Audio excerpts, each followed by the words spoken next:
نجدد التحية لحضراتكم.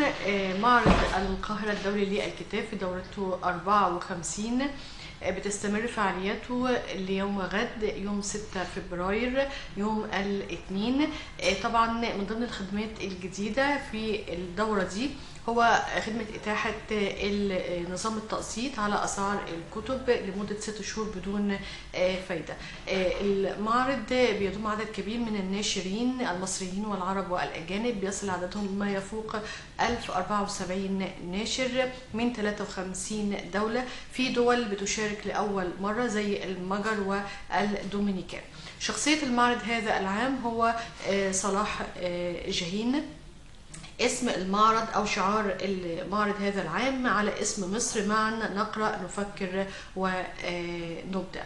حول فعاليات المعرض وأهمية هذا المعرض يسعدنا أن يكون معنا ضيفة الهواء الأستاذة ماجدة إناوي، شاعرة وكاتبة مسرح وعضو اتحاد كتاب مصر. أهلا بحضرتك أستاذة ماجدة، منورة حضرتك. أستاذة ماجدة، خلينا بس ناخد نبذة قصيرة في البداية عن معرض القاهرة الدولي للكتاب، عن أهميته وتاريخه. طبعا المعرض كلنا بننتظره، وجميع السكندريين بيحبوا يسافروا، حتى بعد السفر وجميع المحافظات بيحبوا يسافروا المعرض.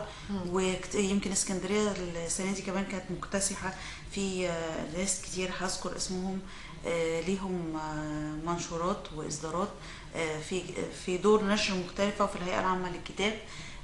انا كان ليا برضو كتب في الهيئه العامه للكتاب والمجلس القومي للطفل، وبرضو مسرحيه الطاووس كانت موجوده في نشر الهيئه العامه لقصور الثقافه، يعني في اماكن متعدده.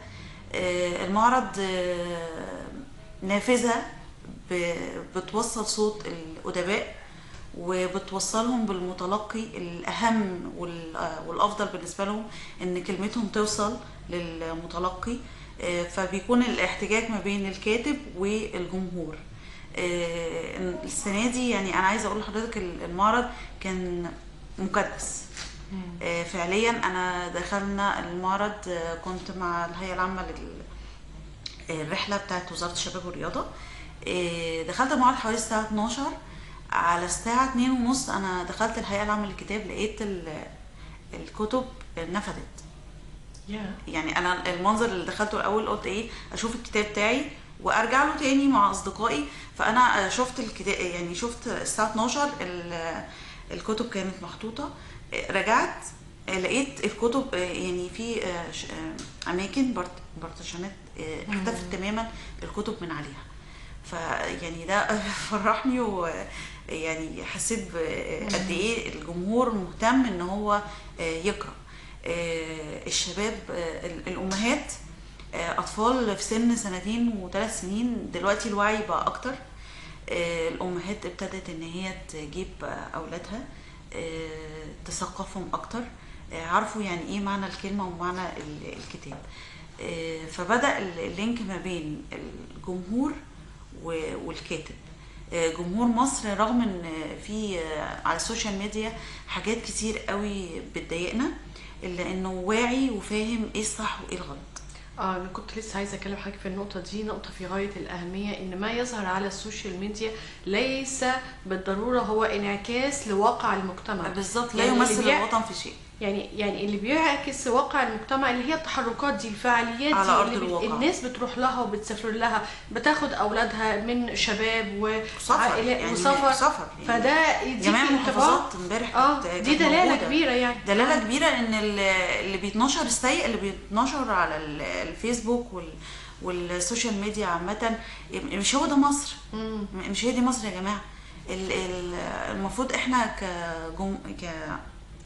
مستخدمين للسوشيال ميديا نتجنب ونتجاهل الفساد ده بعدم ابداء الراي. التجاهل هيبيده تماما، مش هيخليه موجود.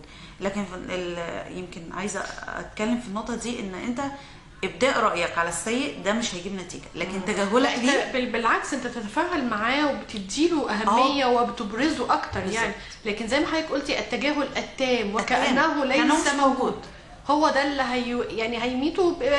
ده يعني ده اضعف السلاح، يعني سلاح ده أقوى لا يكلف. سلاح التجاهل. هو اقوى أقوى سلاح، مش التجاهل. اضعف سلاح، اقوى سلاح ولا يكلف شيء. بالظبط. اه بالظبط التجاهل، لكن هو بيكسب. يعني لو قلت رأيك بالسلب فهو هينتشر زي ما هو عايز، ولو قلت رأيك بالإيجاب فهو هينتشر. فهو استخدمك من جانبين، فمش مش ده المفروض خالص انه يتم من اي متلقي لاي عمل. المعرض الى جانب الكتب والاصدارات هناك فعاليات النشاط الثقافي. في بدايه دخول المعرض بيكون في الستيج الكبير، المسرح الكبير، بيبتدي عليه النشاطات زي ما حضرتك بتقولي. الفرق النيجر جميع الدول بتشارك بنشاطات. يمكن مصر كانت بتشارك بالتنورة والفريق الشعبي والمسرحيات وحاجات كتير جدا بتتعرض. لكن اختلاف الأسواق بقى ان احنا الدول الأخرى تقدم العروض الشعبية والعروض الاستعراضية بتاعتها. فأول ما بندخل المعرض بنلاقي الستيج وبيكون جمهور رهيب. يعني انا مش عايزه اقول عدد قد يخالف الواقع، لكن هو فعلا الجمهور اللي موجود قدام امام الستيج بيكون كبير جدا، وفي تلقي كبير جدا وفرحه وبهجه وترفيه للمتلقي اول ما يتواجد في المعرض. المعرض كمان كان فيه خدمات كتير جدا، ريستوران واماكن استراحه وخدمات عامه، والبارتيشن كمان يعني كان بيحتوي على العديد من دور النشر. يعني القاعة الواحدة بتتكون من A و B و C، و A لوحدها ممكن تعدي ال 47 أو ال 50 بارتيشن أو دور نشر. فتخيل حضرتك 5 أو 6 بارتيشن، قاعات، كل قاعة بتحتوي على المجموعات دي والتقسيمه دي. تنوع في الاصدارات، تنوع في المجالات، الديانات، ديانات مختلفه، الديانه المسيحيه، الديانه الاسلاميه، الازهر بيكون ليه بارتيشن خاص بيه، الهيئه العامه للكتاب. فعليا تنوع يوم واحد لا يستوعب المعرض. بالتاكيد يوم واحد لا يستوعب المعرض. ايضا استاذه ماجده، من ضمن الخدمات التي تقدم هي الخدمات الصحيه. على ما اعتقد كانت وزاره الصحه كان هناك عدد من السيارات الاسعاف، كان هناك عدد من التجمعات للتوعيه، توعيه وكشف. وعايزه اقول لحضرتك كمان غير الصحه، الاتوبيسات. يعني الاتوبيسات في القاهره محطوط عليها يافطات معرض الكتاب ذهاب وعوده. فدي كانت جميله قوي. يعني اول ما بخرج من المعرض، احنا طبعا الاتوبيس كان منتظرنا، لكن انت اول ما بتخرجي من المعرض في ناس السائقين واقفين بيندهوا، وغير الاتوبيسات واقفه منتظره الجمهور ان هي توصله. وطبعا افواج بقى، افواج رايحه وافواج جايه. يعني فعليا خدمات من جميع النواحي، صحيه ومواصلات، وغير اللي بيتقدم للجمهور. ماذا عن الدعم والخدمات المقدمه لذوي الهمم؟ برضو طبعا دول اساسي بالنسبه للادباء او لمصر. الدخول في معرض الكتاب كان بالنسبه لذوي الاحتياجات الخاصه مجانا. فده طبعا اضافه قويه جدا للجمهور. توفير يعني انا كأم هتكبد السفر، فمش يعني الدخول بقى هيكون سهل بالنسبه لابني وبالنسبه لي. والعروض بقى، يعني عايزه اقول لحضرتك البارتيشن بتاع المجلس القومي للطفل ده ترفيهي وقراءه. ويعني انا بعمل ورش للطفل قراءه. طبعا من ضمنهم ذوي الاحتياجات الخاصه. دلوقتي مش بنفصل ده عن ده، في اندماج. الدمج بيكون افضل. فهو بيشوف العروض المسرحيه، وفي نفس الوقت الكتب بتتوفر له، في حكي الادباء. يعني انا ما شاركتش السنه دي، بس في ادباء اصدقائي بيشاركوا بورشه الحكي للاطفال.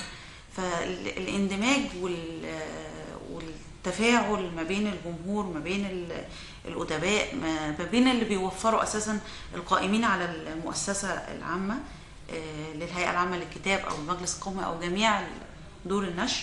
الكتب المقدمه للاطفال، عايزه اقول لحضرتك السنوات السابقه كنت بلاقي الكتب المقدمه للاطفال في بارتيشن خاص واحد. دلوقتي دور النشر ابتدت ان هي تحط آه، جانب للطفل، تلوين وقصص ورسوم، حاجات مختلفة بالنسبة لإيه للأطفال المتقدمين. ما بيفصلوش ما بين الدمج ما بين ذوي الاحتياجات الخاصة والطفل العادي. أستاذة بنت، كزائرة معتادة لمعرض القاهرة الدولي للكتاب، إيه اللي لفت نظرك في الدورة دي أو في النسخة دي؟ إيه أكتر حاجة مميزة؟ إيه أكتر حاجة جديدة تقدري إن هي تقولي لا ده في حاجة جديدة؟ هي اللي حضرتك قلتي عليها طبعا ولاحظتها، العربات اللي هي الصحية، الأتوبيسات. يعني السنة اللي فاتت أنا ما كنتش ملاحظة إن في أتوبيسات رايح جاي للجمهور. العروض والدول اللي هي دخلت المعرض جديدة، خدمة العروض التقسيط المسرحية وخدمة التقسيط في الهيئة العامة للكتاب دي برضو كانت يعني فقط جميلة. في الهيئة العامة للكتاب، لا مش في كل أجنحة ما عنديش خلفية بالظبط في كل الأجنحة ولا في معرض في الهيئة العامة للكتاب، بس هو إن هي تنزل فكله هيجرب الموضوع وينفذه، لأنها هتلقى إقبال كبير يعني من المشتري. بناخد فاصل قصير، ومن بعد الفاصل بنرجع لحضرتك ونستمع إلى مجموعة من الأبيات الشعرية الخاصة بيكي إن شاء الله. إن شاء الله.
ماجدة إمام، شاعرة وكاتبة مسرح وعضو اتحاد كتاب مصر.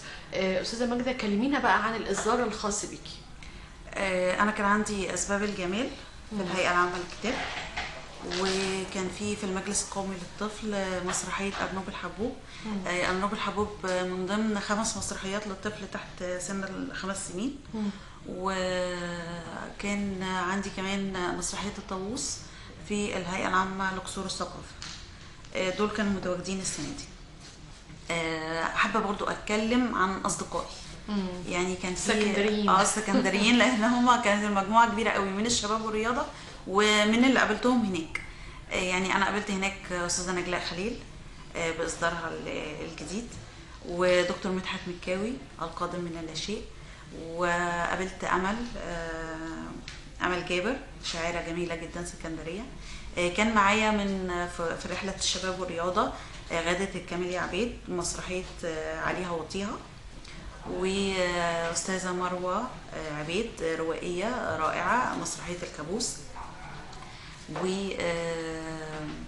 وكان في برضو صابرين عاشور كاتبة سكندرية. وفي يعني كانت مجموعة كبيرة جدا الحمد لله، يعني كان ليهم بصمة في معرض الكتاب السنة دي. دلوقتي بقى نستمع ونستمتع. أقول مجموعة من الأشعارك. بنتغير والدنيا بتاكل من روحنا كتير، والطير المحبوس في العش ما بقاش بيخاف الطيران زي الغربان. من بعد القسوة ربى جناحه وغطى براءة روحه، بيعلم كل الكون ازاي يحفر هيكل انسان ويداري عيوبه جوه الروح، ويزوم على روح الموت والغش، وقادر ياكل لحمه الني. عارفين الستر ستر الروح مش ستر البدن. كان اولى لما تحجب الروح عن رذيلة، عن كل فتنة ومعصية وعن كل ذنب. التقوى جوه القلب، والشكل بيصدق عليها. فازاي بقى تخفوا الجسد وتعروا روحكم، وكل ذنب ومعصية تبتكروا فيه؟ والله ما بنمنع فروض الله. انا عايزة كل الخلق تكون حقيقة، مش جوه ذنب وبره ستر، او بره ذنب وجوه طهر. حاولوا بكل ما تستطيعوا توفقوا بين روح ونفس جوه البدن. وكفاية فتي، كفاية فتي، وشددوا على الياء شوية.